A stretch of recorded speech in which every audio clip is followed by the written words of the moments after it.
I'm not here to argue about centerpieces, I said, sitting at the head of her parents' dining table, my fiancée across from me, her mom already clutching the wedding binder. I'm here because I'm tired of being called too insecure while you flirt with half the city. Her mom's jaw dropped. Madison's eyes went hard. Her dad frowned and asked what I was talking about, and I slid an envelope of screenshots onto the table, about to read aloud the messages that were going to blow our engagement apart. I'm 31, a project manager for a construction firm, the guy with the boring car, the steady paycheck, and the color-coded spreadsheets. When I met Madison at 28 on a friend's rooftop, she was pure chaos in a sundress, laughing loud, phone in hand, asking me to take her picture with the skyline. I took 3, checked the lighting, and she laughed. "You're a perfectionist, I can smell it," she said. She added me on Instagram before she asked for my number, which should have been my first clue. But back then it felt charming and modern. We dove into each other fast. Within 6 months, her makeup was colonizing my bathroom, and my quiet one-bedroom suddenly had playlists, clothes everywhere, and a constant stream of notifications from her phone. I brought home-cooked Sunday breakfasts and a stable routine. She brought weekend trips, bottomless brunches, and a social life I'd never really had. My best friend Eric met her and said, "She's a lot, but you look happy. Just don't lose yourself in her highlight reel." I laughed and told him to relax. Early flags looked like personality quirks. She had plenty of male friends, and I tried to be cool about it. We'd be watching a movie, her phone would light up with a hard eyes reaction from some guy, and she'd giggle and flip the screen away from me. "Who's that?" I'd ask, trying to sound casual. "Just Max from college," she'd reply. "He reacts to everything, don't be weird." That phrase did a lot of work in our relationship. Anytime I asked about a suggestive comment or a late-night DM, I was being weird or making drama out of nothing. After a year and a half, I proposed on a cabin deck at sunset. Nothing cinematic but real, and 10 minutes later the ring was on Instagram with a caption about taming her chaos. The first time she called me too insecure was over the wedding guest list. She wanted to invite a former coworker who commented on every bikini picture like he was auditioning for something. I said I wasn't comfortable with him being there. She stared at me like I'd insulted her entire personality. "Seriously? You're that insecure?" she said. "I can't control what people say. I'm choosing you. Why are you threatened by nothing?" I felt childish, jealous, old-fashioned. I gave in. From then on, insecure became her favorite word. If I asked why some guy's name popped up with a suggestive preview on her lock screen, I was insecure. If I wondered why she needed to send mirror selfies at midnight, I was insecure and controlling. I started swallowing my questions, convincing myself this was just what dating in this era looked like. Eric was the one who cut through the fog. Over beers one night, I told him about another fight where she'd accused me of policing her because I asked who Josh was in her notifications. "Has she ever once reassured you without calling you insecure?" he asked. I thought about it and realized the answer was no. "Look, man," he said, "I'm not saying she's cheating, but when every concern gets you labeled insecure, it usually means there's something they do not want you to look at too closely." I bristled. "So what, I go through her phone?" He shrugged. "You decide what respect looks like for you, and then you check if you're actually getting it." The proof landed in my lap on a random Saturday. She'd left her iPad at my place before going to get her hair done. It was tied to her Apple ID. I grabbed it to check my email, and while I was reading, a text notification slid down from the top of the screen from a contact labeled Alex Jim, saying he couldn't stop thinking about how she'd looked the day before. Before I could even process it, another popped up. Him talking about how lucky her fiancé was, and then her reply appeared in real time. "Stop, you're trouble. I'm already risking it talking to you like this." My hands started shaking. I could have closed it and pretended I hadn't seen anything, but that defensive line about my insecurity was already forming in my head, and suddenly I was so tired of feeling crazy. I opened their thread. It was full of flirting, inside jokes, gym thirst shots, and her venting about how controlling and paranoid I supposedly was. Then I saw there were more. Evan, Studio, Tyler, Max, a couple of usernames I recognized from her followers. Every thread had the same rhythm. She complained about my supposedly suffocating jealousy. They told her she deserved better. She soaked it up and hinted at what she would do if she were single. No emojis required to make the intent clear. She told one guy she missed chaos and felt too settled. She told another that if she were not engaged, they would be in trouble.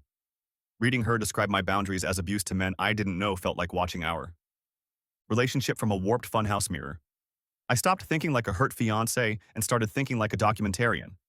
I took screenshots of everything and emailed them to myself so they were off her devices. I checked timestamps against nights we'd argued and times she'd accused me of being paranoid. It lined up far too neatly. One guy had a girlfriend whose Instagram was full of couple photos and captions about forever. I messaged her once, calmly, with a single screenshot and a date, and she thanked me and disappeared. I didn't chase more than that. I wasn't trying to blow up every life in the blast radius. But I was done pretending my gut was the only thing telling me something was wrong. The last straw was overhearing Madison on the phone to her mom while I was in the bathroom. "He's just so insecure," she said, exasperated. "If I don't answer for 20 minutes, he thinks I'm cheating. It's exhausting." Her mom murmured something and Madison laughed. "Yeah, but I can handle him." Handle me, like I was a client with a difficult brand. That was when I decided that this wasn't going to be a private breakup she could rewrite however she wanted. If she was going to keep using me as the example of crazy jealousy, then the people she was performing for could see what I was actually reacting to. I made calls to the venue, the caterer, the band, the photographer, and quietly canceled or moved everything I could that was tied to my card. I booked a room at my parents' for a few weeks and started packing boxes she didn't notice because she was busy planning a bachelorette trip. Then I called her parents and mine and said we needed to sit down and talk before any more money changed hands. As I walked into their dining room with the envelope full of printed messages, I wasn't sure if my legs were going to hold me, but I knew exactly what I was about to do. Her mom had laid out snacks and coffee, like it was a normal planning session. The wedding binder open in front of her, tapping a pen against the page labeled Final Payments. My parents sat on one side, tense and quiet. Her dad sat at the other end, puzzled but patient. Madison swept in 10 minutes late, kissed my cheek like nothing was wrong, and sat beside me, all smiles. "Okay," she said. "What is this serious talk? You're scaring everyone?" I could feel the familiar script hovering in the air, the one where I brought up something that bothered me, and she framed it as me overreacting. This time, I wasn't giving her that space. "I know we're all here to talk about the wedding," I said, holding the envelope. "But before we talk about spending another dollar, I need to talk about how your daughter has been treating our relationship." Madison laughed sharply. "If this is about me going out with friends without sending you a detailed itinerary, we don't need to drag our parents into your insecurity," she said. Her mom frowned at her, but I could tell she half believed it. I opened the envelope and slid the stack of screenshots to the middle of the table. "This is not about you going out with friends," I said. "This is about months of you sending flirty messages to multiple guys, telling them I'm controlling, saying you wish you weren't engaged, and then calling me insecure when I feel like something is off." I picked up the first page and read it out loud. The conversation with Alex Jim, his comment about thinking about how she bit her lip, her reply about already risking it by talking to him. Her mom's hand flew to her mouth. Her dad's polite confusion vanished. Madison's smile disappeared like someone had cut the power. "Why are you going through my messages?" she snapped, voice climbing. "That is a massive violation, Mark." Her dad looked at her. "Did you write that?" he asked. "You're taking it out of context," she insisted. "We joke like that, it's harmless. Everyone flirts online these days." "Then let's add more context," I said, flipping to the thread with Evan, studio, reading the part where she said I was so insecure she loved provoking me and asked if that made her toxic, and his reply that it just meant she liked attention. I laid out a page where she told another guy she wished she could sneak him into her honeymoon suitcase, another where she said if she were not engaged, she would be all over him. My parents stared at the table as if they might fall through it. Her mom started crying, grief and embarrassment mixed together. "Madison, what are you doing?" she whispered. Madison's defense kicked into high gear. "They are just messages," she said, voice shaking. "I never did anything with them. I never cheated in person. I like attention, yes, but that doesn't make me a bad person. You are seriously going to blow up our entire life over some words on a screen?" Her dad shook his head slowly. "You are engaged," he said. "You promised to build a life with this man. This isn't how you treat someone you are about to marry." Madison turned on me. "You are so insecure, Mark," she said. "You printed my private messages and ambushed me with my parents. That is abusive." A year earlier, that line would have sent me spiraling. Now, with her own words in front of us, it just sounded empty. "Abusive would be if I used this to threaten or control you," I said. "What you've been doing is telling me one story and a whole cast of other men another, then calling me crazy anytime I got close to the truth. I'm not here to hurt you. I'm here to tell you I am not marrying this version of you." I pulled out the second envelope. "I already canceled the wedding," I said, my voice steadier than I felt. "Anything refundable on my card has been refunded. Anything non-refundable is paid and closed. The venue, the caterer, the band, the photographer are all canceled. I am moving out this week. You can keep the apartment or break the lease. I've already talked to the landlord about taking my name off. There is no date anymore. There is no us in that way anymore." The room went very quiet. Her mom started sobbing.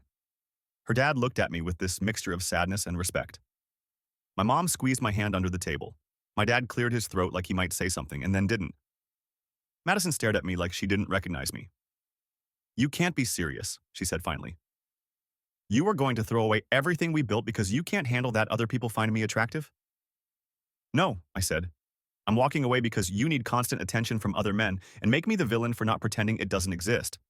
I won't spend my life apologizing for wanting basic respect. She fled the room crying. Her mom, trailing after her with a tissue, and I sat there with her dad, both of us staring at the pages on the table like they were pieces of a plane crash we were trying to understand. I'm sorry, son, he said quietly after a minute. The word son almost undid me.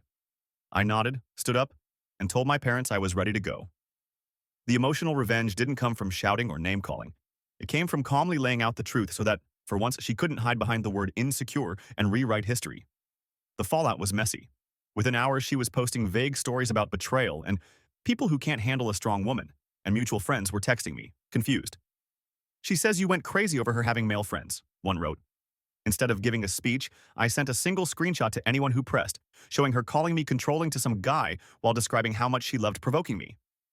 I didn't blast everything to the world, but I stopped protecting her from the consequences of her own words. People who had once jokingly referred to me as the strict fiancé got very quiet. A couple of her own friends messaged me privately to say they were sorry and that, no, I wasn't crazy for ending it. Around the same time, one of the guys she had been flirting with apologized, saying he had no idea we were actively engaged and that she had painted it as a dead relationship. At her job, gossip filtered back to me that she'd been quietly taken off a couple of high-profile projects after HR heard about her behavior with a freelancer. Nothing dramatic, just doors closing that she had been sure would open. I didn't push any of that. I just stopped shielding her from reality.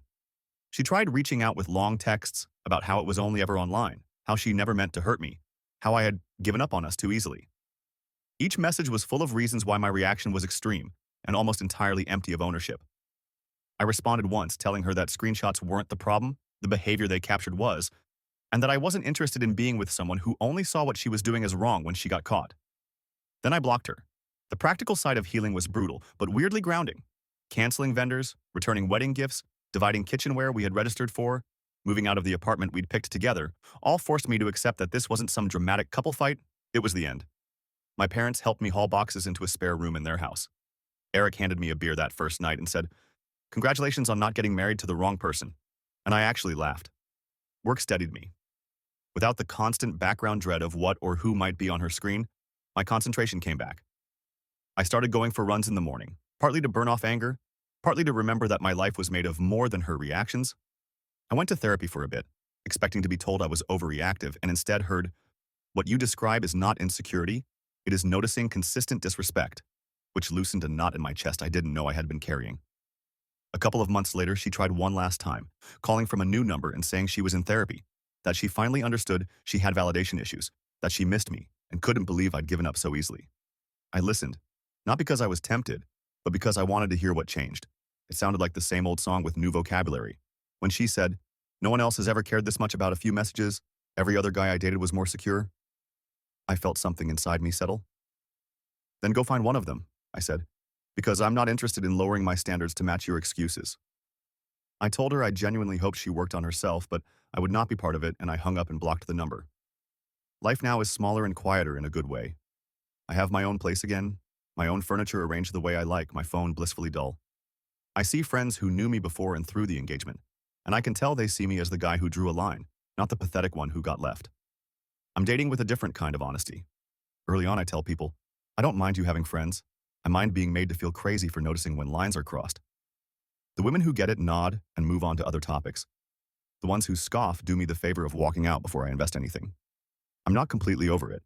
I still have moments when an old photo pops up and I feel that ache for the version of her I thought I had. But when I remember how it felt to sit on that couch while she laughed at her phone and told me I was insecure anytime I flinched, and compare it to the feeling of standing up in that dining room and saying, "This is enough. I know which version of myself I respect." In the end, my revenge was simple. I stopped letting her use my sanity as the price of her ego and let the truth sit in the middle of the table where everyone could see it. It cost me a wedding and a future I had already planned in my head. But it gave me back something more important. The certainty that my need for respect is not insecurity, and the willingness to walk away from anyone who tries to convince me otherwise.